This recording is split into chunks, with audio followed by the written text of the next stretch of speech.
नमस्कार विद्यार्थी मित्रांनो, तुमच्या चॅनलमध्ये तुमचं स्वागत आहे। आज आपण एक महत्त्वाचा घटक अभ्यासणार आहोत।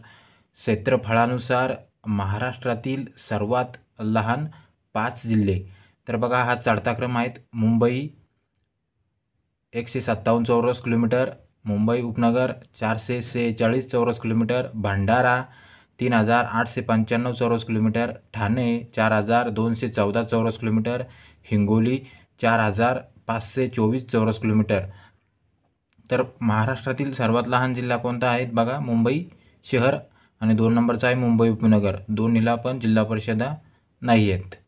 तर बघा, हा चढता क्रम बघितला ना तुम्ही। मुंबई शहर, मुंबई उपनगर, भंडारा, ठाणे, हिंगोली।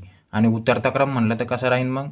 हिंगोली, ठाणे, भंडारा, मुंबई उपनगर, मुंबई शहर। मित्रांनो, चला आपण आता महाराष्ट्रातील क्षेत्रफळानुसार सर्वात मोठे 5 जिल्हे बघूया।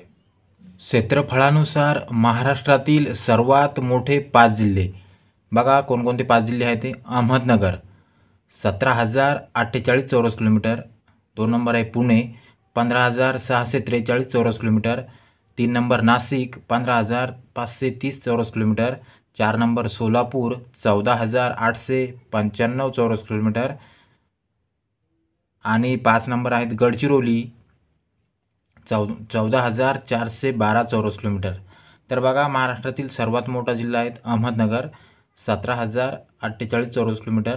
तर मित्रांनो, हा उतरता क्रम आहे महाराष्ट्रातील 5 जिल्ह्यांचा, सर्वात मोठ्या 5 जिल्ह्यांचा। अहमदनगर, पुणे, नाशिक, सोलापूर, गडचिरोली। आणि मग चढता क्रम कसा होईल? गडचिरोली, सोलापूर, नाशिक, पुणे, अहमदनगर। मित्रांनो, व्हिडिओ आवडल्यास लाईक करा, शेअर करा, सबस्क्राईब करा। धन्यवाद।